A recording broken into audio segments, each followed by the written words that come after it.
Greetings, Lucky Legends. My name is Lucky. This is Lucky Lad TV. I'm your host for this video, and it's time for Day 5. Got it right this time. Day 5 of the hashtag Road to DDoS, Road to the Double Daily Upload Schedule. And this is Day 5, and we're going to be talking about family. And not just,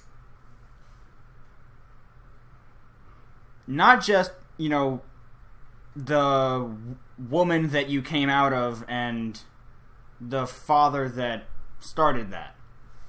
Not just your blood relatives. I'm talking about family by choice, and the different family units that you may have created throughout the years. I'm going to start off with actual family, though. And I'm going to tell you guys about my family, because this is one of the things that, when you watch me do the interviews with those other YouTubers, one of the things that you always hear me say is that to get to know you as an individual, not just a person on a screen. Because you're more than just a content creator. You're also a human being. I don't usually say that part, but that's, you know, it's what I mean. I may have said that a couple times. But for me, I would like you guys to get to know me as a human being, not just a content creator. So, I am 19, my brother is 20, he's turning 21 later this year, and he's off at university. He's going ham. He's going all out. I'm not going to tell you where he's going to university, that's completely irrelevant. It's not in state, so I don't get to see him that often, which bothers me. He's a little bit old, yeah, he's like 18 months older than me. I think I may have said 9 months, because his birthday is 9 months ahead. No, it's 6 months. I don't know why I said 9 months. It doesn't make sense. Then I, of course, have my mom and my dad. Extended family it kind of trails off. All of my grandparents have passed away, and the most recent passing was when I was like 8 or 9. Like it was a very long time ago. I don't really remember it that clearly. My uncle, I have 2 uncles and 2 aunts. I used to have 2 uncles. One of them passed away from a heart attack at a younger age. He was around 50, and that was very sad. But again, I was very young. I think I was like 10 for that one, maybe. And it was hard, but it never really hit me to the same extent, because again, I was very young. And his widow, my aunt, has 2 children. One is a year younger than me, the other is 2 years younger than me. And they're around the same. My birthday is in February, as you guys know from the original birthday update video from like 5 or 6 months ago. Holy crap, yeah. It's like 6 months ago. No, sorry, it's like 5.5-ish. It's like 5, really. But my birthday is February 2nd. Then I have my other uncle who has... he's still alive. He has his wife, who is my aunt, obviously. They have a son who... he's much older than me. Well, not much older than me. He's like... I'm not sure exactly how old he is. I think he's like 25. I think he's around there. He's a doctor of orthopedic surgery. And it's really fucking cool, because we call him Dr. Doug. Because his name's Doug and he's a doctor, and we call him Dr. Doug. Then there's family by choice. That's another really big one, especially in my family, because what I just listed off, that's all there is. It's me, my brother, my mom, my dad, my uncle, aunt, cousin. 10 people. 10 people is the entire bloodline of my family, which is really, really small, if you really think about it. So one of the things that we've always done is we've always had family by choice. You know, people that are like family, whether or not you have the genetics of family. the biggest one for me, if you remember from a while ago, and by a while I mean like, I think I said it on the Father's Day video, I'm going out to San Diego to perform a wedding, and the groom's name is Phil. He's also a doctor of neuroscience. We call him Dr. Phil because it's funny, and because he looks like the polar opposite of the actual Dr. Phil.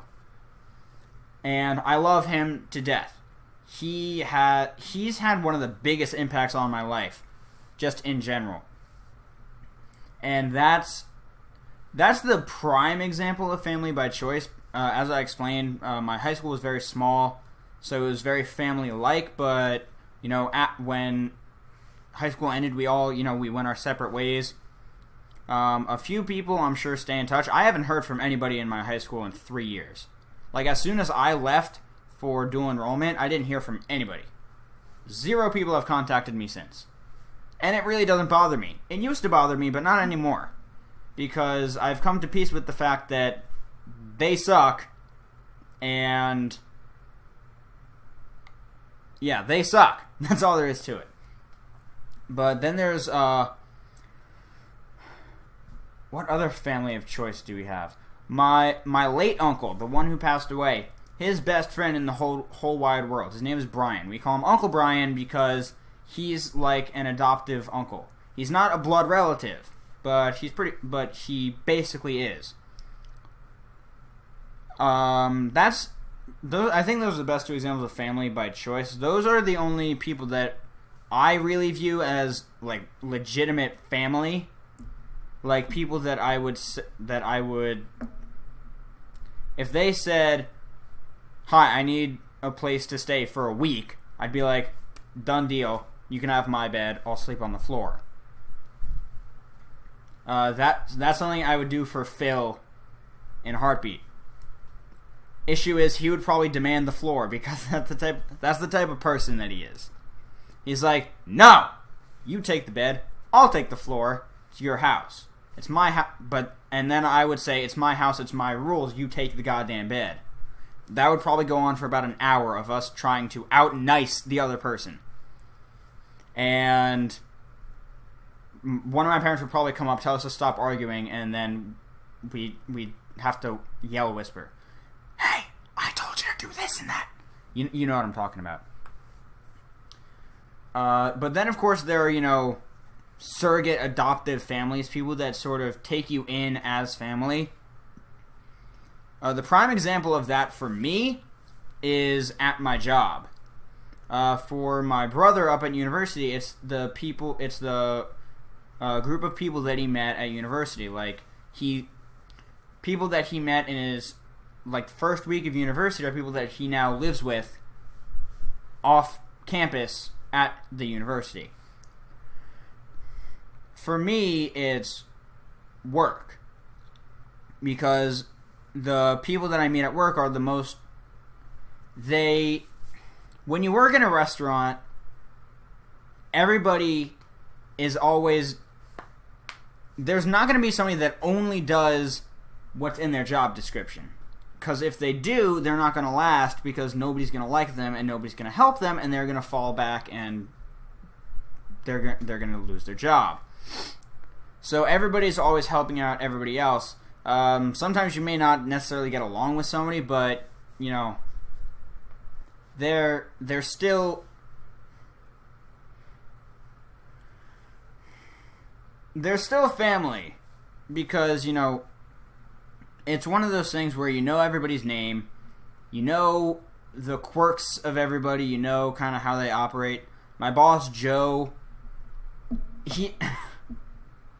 it's not necessarily that he's like a second father figure to me, it's that he's a very fatherly individual. Like, I don't think of him as like my second dad.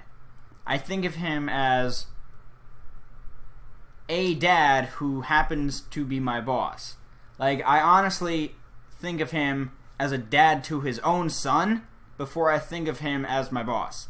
And I know that that doesn't really make sense, but I guess the best way of explaining it is that I know that I don't have to constantly act like an underling.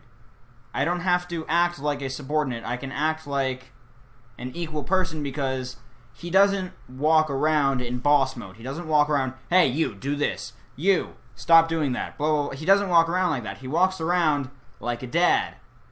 Cracking jokes, smacking people. You know, he walks around like a dad. He holds himself like a dad. He doesn't hold himself like a hard-ass boss. Which is one of the reasons that I enjoy working for him so much, is because I don't have to deal with a guy who's, you know, suit and tie telling people what to do and what not to do every fucking second. That's not fun for anybody.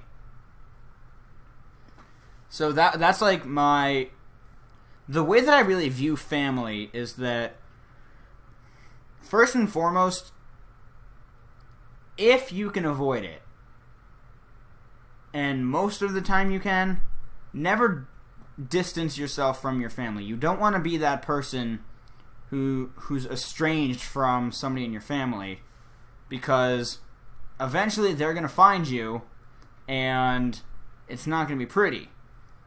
So if it's in the cards, always try and stay in touch with family. Always try and stay on good terms with them. It doesn't have to be great terms. Just, you know, don't leave pissed at one another, because it's not going to go that well. That's another big thing about, like, family by choice. Family by choice is, they're usually the type of people that you, like, if you're out of town, if I went to New York, that's where most of my family is. If I went to New York and Phil lives in Arizona, but if he lived in New York, I wouldn't call my blood relatives and say, hey, can I stay there? I would call Phil and ask him if I could stay there, because family by choice are people that you love because of them and because of what they do for you, whereas I think family like blood family is, you love them because you see some of you in them, because there is some of you in them, or there's some of them in you, either way. So you love them unconditionally, but to the same extent, you family by choice, you usually enjoy being around with more, just in general. Like, if you think about your Thanksgiving dinner table, who do you want to sit next to? Your aunt or your best friend? You want to sit next to your best friend because your aunt gets drunk and throws turkey legs at people. That's how it is. So that's never actually happened. I don't know why. Let me rephrase that. That has happened. I've never heard of it happening. Because guess what? Everything has happened. If you think it hasn't, you're wrong. It has. The worst thing you can think of, guess what? Probably happened more than once. But anyway, I think that's really my take on family, is that treat people well, because you never know who may be your place to stay for the night, or who may be your ride home one day, or anything like that. So always treat people with respect, integrity, dignity. One of the really big things, treat people the way you want to be treated. And if you don't know how to treat other people properly, then learn. I mean, there's no class for it, but to the same extent, if you walk into a room and yell, hey, fuckface, guess what? Someone's probably going to smack you upside the head, because that's not how you enter a room. Unless you're at, like, a frat house. That would probably be fine. But I guess that's my take on family, is just stay on good terms with people. You don't have to like them, but you do have to love them. And I know that doesn't make sense, but if you have people in your life, if you have family in your life, you know what I'm talking about when I say that. And pretty much everybody has family in their life. And, oh shit, I forgot the... I've been so caught up with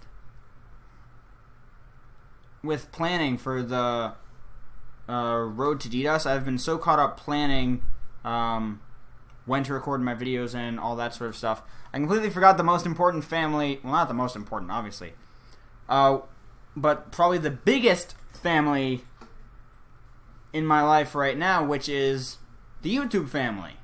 Well, right now it's the Nip Slips. Focus on me, damn it. Yeah, I don't know why it defocused.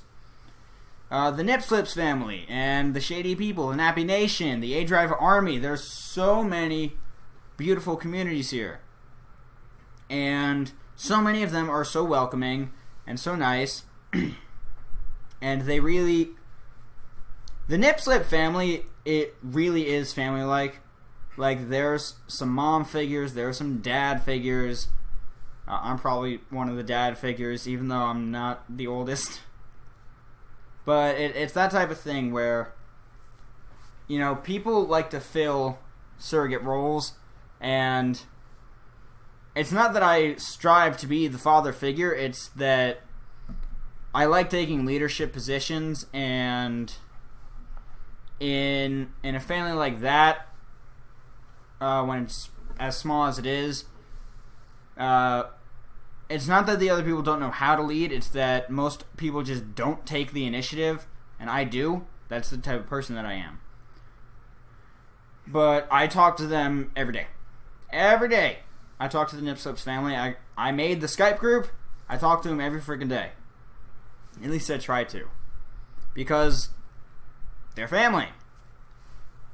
And I think that's actually a really nice stopping point for this, is to kind of reiterate to you guys that you can pick your own family. Believe it or not, you can pick your own family. You're stuck with the ones you already have, but you can pick more. You don't have to limit yourself to mom, dad, and your siblings. You can make more. There's no laws against it.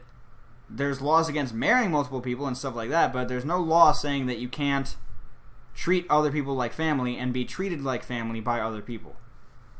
So keep that in mind. But with that, I'm going to get about. Best of luck out there. I will see you all soon. Goodbye.